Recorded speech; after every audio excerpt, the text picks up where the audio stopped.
Boston's #1 for new hit country. Country 102.5. Hey everyone, Renée Castle here with Country 102.5. So excited to be Facebook Living with you and this guy. Oh my goodness, This is live. This is totally live. It's happening live. Yes, all over. Anything could happen. He could do something crazy. We don't know. But yes, EMI recording artist Eric Paslay. Oh my goodness. Congratulations on all the success you've had lately. Thank you. Your first album, Friday Night, #1, and now the next album that's going to be coming out. You've already got, High Class, and on the Angels in This Town tour right now. Rockin' Angels. If you haven't heard Angels in This Town, go to angelsinThisTown.com or iTunes on this.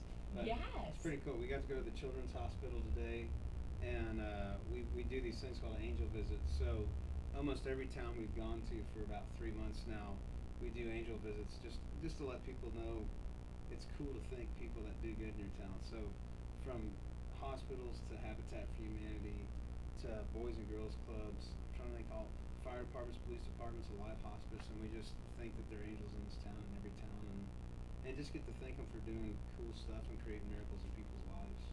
But that's why I thought we should name this tour Angels in This Town Tour, because it's an important song to me, but I think it's also important to say thank you to all those people that do good for all of us. absolutely. And bad news is always talked about.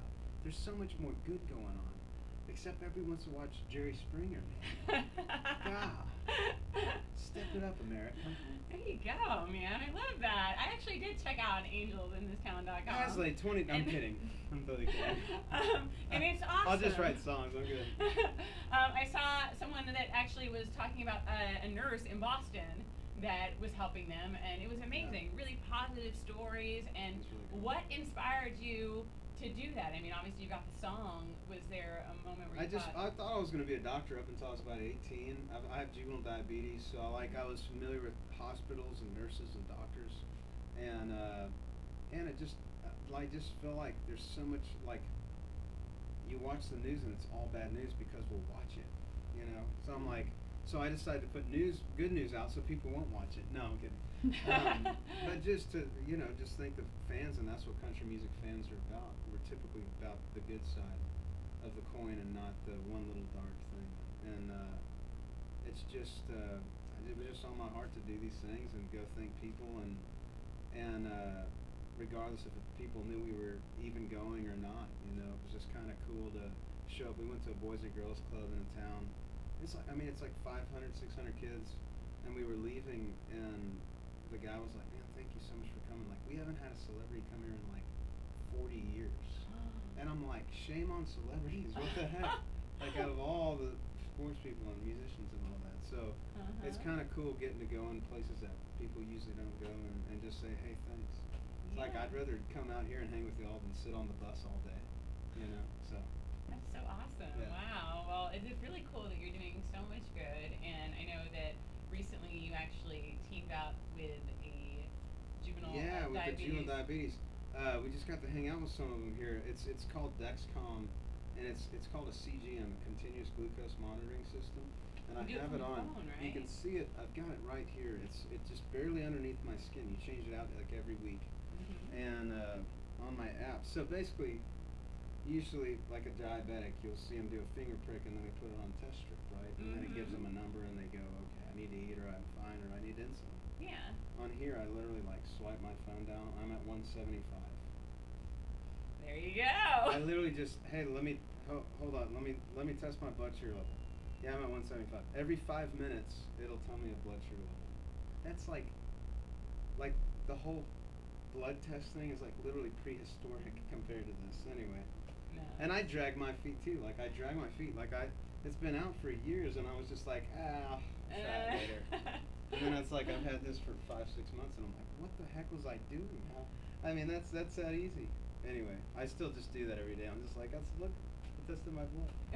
Anyway, so that's so cool. Thrilled I get to hang out with them, and the cool thing is get to meet people with juvenile diabetes, and just we get to encourage each other to take care of ourselves, and also it's like I always tell them, it's like we could have been born in a time where they didn't have any of this, like live 2 years and you're done.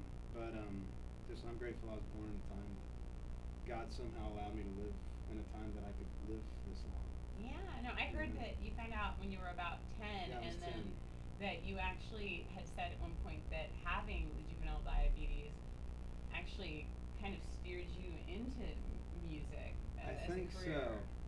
You know, I've read lately some stories have found me, and a lot of people that as a child had something that isn't makes you not fit in with the crowd. You know, I was the kid in school that I had to go get the juice box and the crackers right in the middle of recess. You know, like, oh God, I'm low.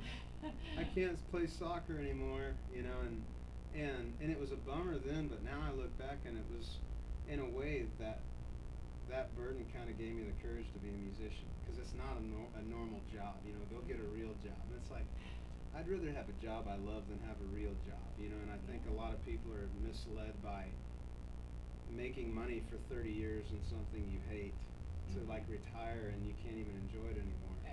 And that's a whole deeper thing. But so I'm grateful that, or at least just my path. I think that, I mean, the guy that figured out how to treat children with leukemia and figured out the cocktail where you put all these different drugs together, suffered from dyslexia. And there are so many people who are like CEOs and everything who are dyslexia. And they're totally like singled out of, you're the dumb kid. Like, I'm actually not. I just see things in a cool way. But it's, so I kind of was like, you know what, I think diabetes kind of helped me just go, I don't fit in. Awesome, let's go do this. Yeah, But be all an this, overcomer. yeah.